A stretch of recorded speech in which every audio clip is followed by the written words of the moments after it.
Pros and cons of single bowl kitchen sink for your house. Dear friends, a single bowl sink is one, usually large, basin with no divider. There have been a lot of people that have been asking for single bowl sinks to try and find an easier way to clean their baking trays and long saucepans, which have been known to cause headaches to clean in a small sink bowl. Others prefer a single bowl kitchen sink because it is easier to clean up after oneself when there's only one tub. Single sinks are ideal for small kitchens because they come in a variety of sizes, ranging from a very small single, 14 inches, to very large. Pros of single bowl sink. Saves counter space, unless you have a very large single sink.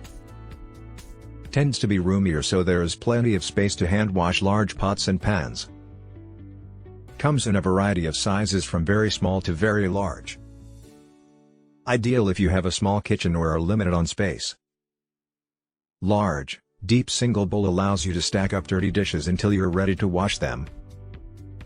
Typically, easier and less expensive to install than double sinks.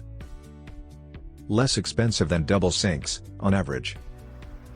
Cons of single bowl sink. Unable to separate clean and dirty dishes. Heavy metal pots and pans will be combined with delicate glassware. Can't separate contaminated, raw meat, dirty dishes from other dishes. Have to air dry dishes on your counter, which takes up precious counter space. If you like the video, give it a thumbs up and share it with your friends. For getting more useful and interesting information, subscribe to the engineer AJ Ladd's channel How to Make My House.